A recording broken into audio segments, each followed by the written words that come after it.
303 принципа бизнес реалити, в което обсъждаме реални казуси, дебатираме по реални казуси от бизнеса, кариерата, личния живот и обществено значими теми.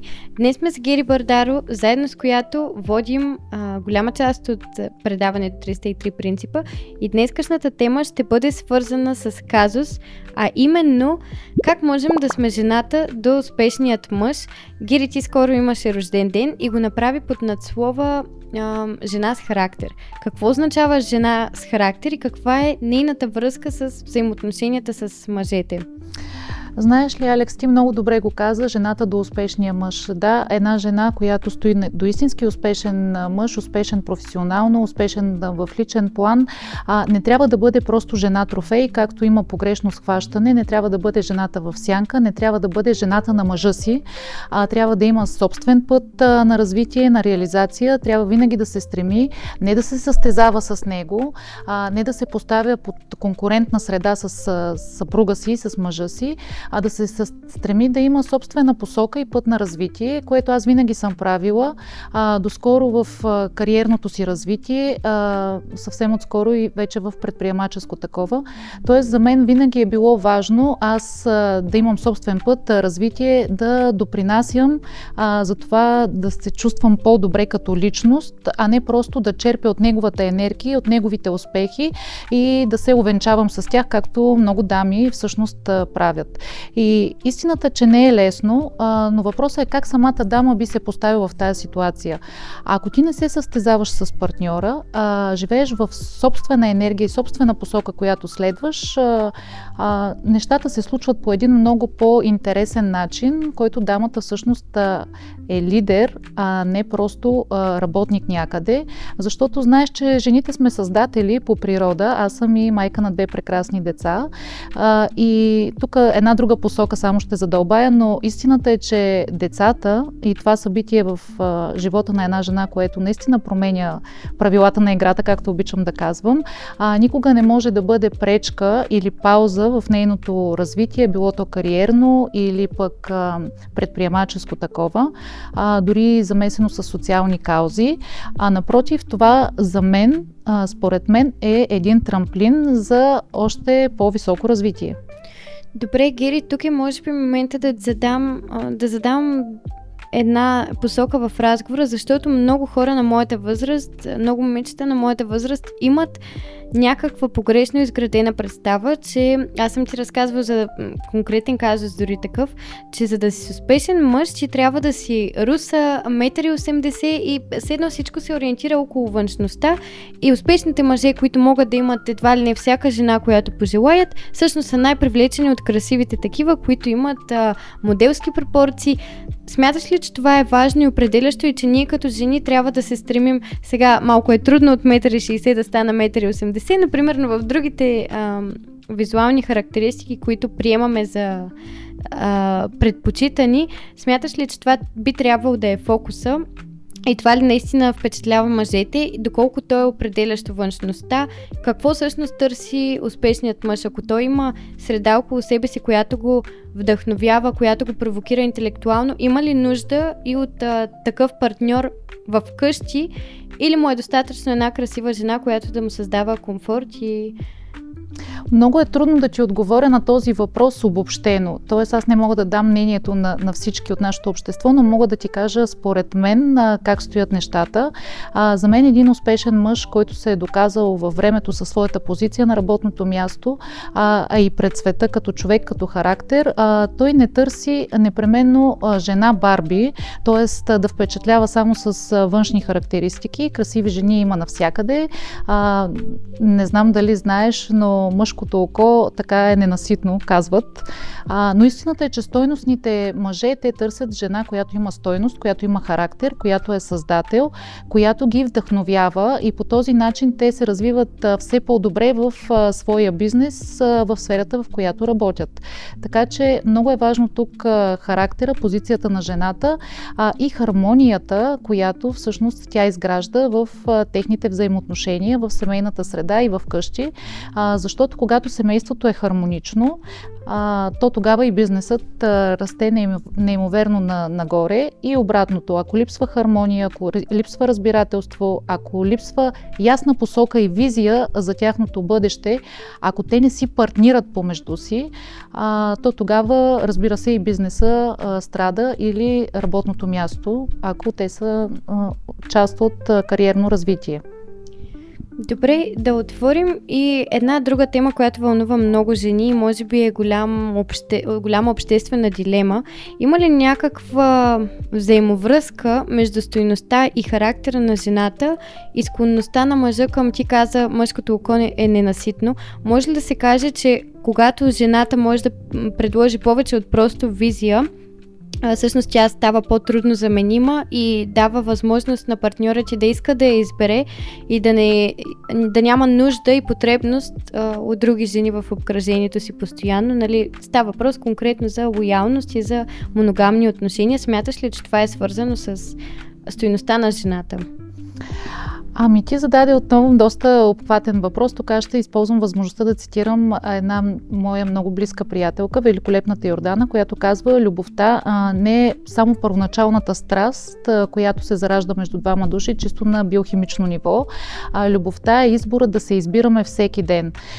И когато човек осъзнато е избрал своя партньор, когато те си партнират наистина в времето, тя връзката устоява на времето и на физичните закони и няма значение колко много изкушения има наоколо пред нас, без значение дали е посока жена или мъж. Когато си избрал осъзнато, твоя партньор е част от теб. Ти нямаш очи и уши за други хора като обект на желание, а по-скоро те са част от твоето обкръжение и ти само избираш дали да ги допуснеш по-близо или не. А муза ли е жената за един мъж, който се стреми към големи професионални успехи, има високи амбиции? Вдъхновява ли го наистина тя? Черпи ли от нея той своето вдъхновение според? Категорично смятам, че това е така. Жената може да бъде муза, тя може да бъде изключително голям ускорител на всички успехи в бизнеса на мъжа, защото пак се връщам до това, когато има хармония в семейството, когато има разбирателство, когато жената го подкрепя, той се чувства наистина силен и взема много правилни стратегически решения, когато са отнесени в бизнеса. Тоест мъжете, според мен и моето разбиране за отношението между мъж и жена, трябва да бъдат оценявани. На тях не трябва да им се сочат грешките. Всички като хора правим грешки. Те не са изключения от нас, но когато имаш някаква грешка, но след това имаш действия, които наистина са забележителни или дори малки действия ежедневни, жената до него трябва да се фокусира не върху соченето на грешките на мъжа, а по-скоро върху това да издигне неговите позитиви на по-високо ниво. Много добре казано. Ние още и в самия разговор започнахме оттам, че жената не трябва да се конкурира с мъжа до себе си. Дори и двамата да се развиват активно, професионално, всеки трябва да се живее в неговият професионален свят, без това да има пряка конкуренция с партньорът му. Друг казус в тази посока, какво пък се случва в обратната ситуация? Какво се случва, когато една жена се откаже от професионалното си развитие, от гоненето на цели, на успехи, на кариерно или бизнес развитие? Какво става с нея? Обезличава ли се под някаква форма тя? И понеже моята лична философия е, че една жена дори с най-богатия мъж на света, който има всички възможности, без да й се налага да работи, тя никога не трябва да спира да го прави, не заради необходимостта от пари, а по-скоро заради други фактори. Какво мислиш ти върху тази тема? Да, много е важно жената да има някаква посока и личностно развитие. То няма как да се случи, ако тя не е социално ангажирана, ако тя не е заета, било трудово заета или по какъвто и да е друг начин. Тоест, дори посоката и на развитие да не е обвързана финансово, жената задължително трябва да има своя среда и да се чувства полезна и значима. Не само за децата, за семейството, за партньора до себе си, но и в страничен момент, защото това изгражда и я държи като жена с характер. Жена, която има собствено място за изява.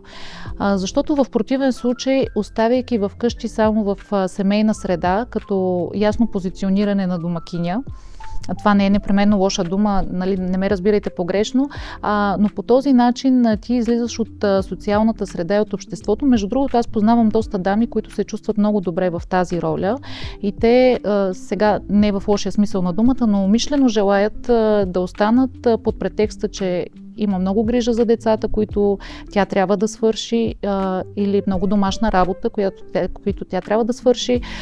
Тук моето решение е следното. Да, децата са прекрасни, те са най-хубавото нещо, което ми се е случвало в живота, но така или иначе тези деца в един момент тръгват по своя път. Дали ще бъде в детска градина, след това в училище и така нататък. Те трябва от малки да се социализират и да свикват с това, че грижите не се извършват само от един родител или само двамата родители и по този начин те много бързо се адаптират в света, без значение дали е на малките или на възрастните след това и стават по-адаптивни дори и в бъдеще. Така че за мен решението е, че трябва да има помощ, когато отглеждаш децата си. Много е трудно, знам, много често има семейства, в които липсва такава помощ и тогава те просто нямат избор. Трябва да има помощ и в това домашните задължения да не изостават на заден план, те също да са свършени, дома да е хармония, да е приятно място, където и двамата да се приберете, но това да не спира посоката на развитие на дамата. Много добре го каза и сега един малко провокиращ въпрос. Значи отсъдихме евентуално, че една жена, когато работи, когато се развива, когато има амбиции и цели, тя е живее много по-смислено, в смисъл, че чувства ползата от себе си, самата тя се чувства по-вдъхновена от живота, случват и се предизвикателства. И сега провокацията, става ли според теб тя по-секси и по-интересна и за партньорът си, когато се развива?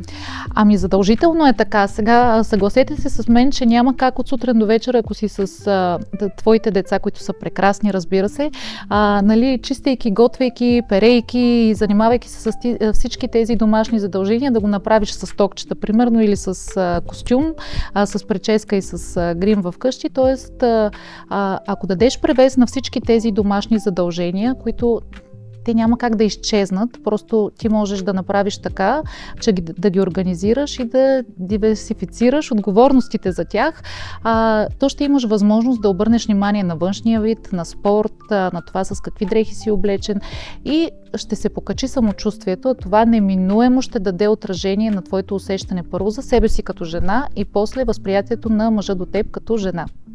Но може би освен самата грижа, визията и самочувствието, самият факт, че се развиваш и постигаш своите успехи, провокира мъжа до теб и той иска не да се състезавате, но влиза може би в някаква леко конкурентна атмосфера и се възхищава на твоите успехи и иска да... Това го правят истинските мъже. Мъжете, които наистина имат стойност, те са по-големи от тяхното его и наистина осъзнават къде се намират и каква е тяхната цена и те наистина смислено избират жената до себе си. Тези мъже не само, че черпят вдъхновение от жената, но те самите са вдъхновители. Точно по този начин се развиват успешните връзки в бъдеще, когато двамата си партнират, те са хармонични в отношенията си и се вдъхновяват един друг. Добре, и последно искам да отворим темата, понеже аз в моето семейство съм видяла обратен пример на двамата родителя, които са започнали бизнес от нулата сами и 20 години са работили заедно и са градили. Естествено, накрая това е завършило негативно или поне в нашия случай, нали, с развод и с сложност в отношенията, които след много години, чак вече 10 години след развода, се изгладиха. Но пред теб виждам обратният пример. Мъжът ти, който има собствен бизнес, в който ти има как да се включиш, защото не е сфера, от която не разбираш нищо, нали? Доста добре дори би паснала на концепцията на бизнеса, обаче ти избираш да не бъдеш част от неговия бизнес, да бъдеш неговата муза и вдъхновение и съветник, но да се отделиш по своя собствен път в своето собствено кариерно израстване. Защо избираш другият свят, защо не искаш да работите пряко заедно с него? Аз си знам философията и я подкрепям и смятам, че е правилна. Първо, когато съчетаеш любов и работа на едно място, няма как проблемите в работата, които ги има всеки един бизнес. Нали, работата, особено в бизнеса, никога не е безоблачна. Бизнеса няма работно време, понякога се работи 24/7, 7 дни в седмицата, както казах. Така че няма как проблемите в бизнеса да не се пренесат и в отношенията в къщи. Това е едно от големите червени флагове, които винаги са ме карали да страня от това да се намесвам пряко, оперативно в работата на моя партньор. Другото е, както казваш, да го съветваш, да го вдъхновяваш. Ти, когато си извън, вътре в реалността, гледаш общата картина отдалече, ти си много по-адекватен да дадеш съвет и да оцениш ситуацията, която се случва, не само конкретно в бизнеса, а в обкръжаващия свят, част от който е и този бизнес. Така че за мен успешната формула това да се подкрепяте, да се разбирате, да си партнирате, но да не работите заедно. Това е моето възприятие за хармонична връзка. Много съм съгласна с твоето възприятие, защото и аз смятам, че жената има място до мъжа, помагайки му в бизнеса, но не мисля, че трябва да правят един и същ бизнес, защото това създава много конфликти. Изпитала съм го от първо лице, бъдейки свидетел на тези двама човека, които просто те работеха по 16 часа в денонощието, обаче всяко едно пътуване, всяка една свободна минута като семейство, ние прекарвахме, продължавайки да говорим всъщност за проблемите. Тоест, вие реално не сте имали почивка, не сте имали семейен празник или място, където да се изключите от бизнес проблемите, а всичко е било насочено, целият фокус да, и усещане. Точно за това според мен и не е правилната посока на реализация, когато целим, разбира се, хармонични отношения и дългосрочно партньорство. И аз така смятам, да, и рефлектираше и върху нас като техни деца, така че мисля, че цялостно по-скоро вреди, отколкото помага. Естествено, двамата човека, когато имат силна връзка, могат и много добра синергия да изградят помежду си и да си партнират добре,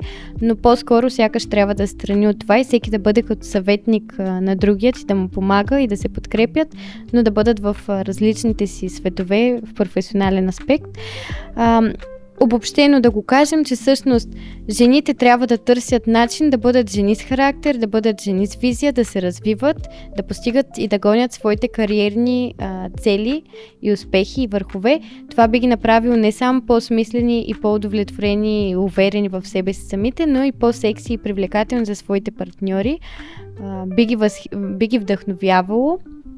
И всъщност стойностните мъже не трябва да се притесняваме, че ще ги засенчим или ще ги накараме да се чувстват некомфортно, защото мъжете, които са отвъд своето его, приемат успешната жена до себе си и не се чувстват като мъже в сянка. Много добре го обобщи. Благодаря ти, Гери. Това са много ценни съвети от един човек, който от първо лице е преживял и е намерил правилната формула и правилните принципи, по които да изгради своите семейни отношения, защото вие вече сте доста години заедно, както казваш, имате и деца, така че сте минали през всички предизвикателства, които са потвърдили, че вашата формула е успешна и принципите, които следвате, но трябва да си поговорим с теб и за другите аспекти, като например децата, как да развием успешни деца, как да ги отгледаме и успоредно с това да продължим с нашето развитие. Да, благодаря ти и аз много.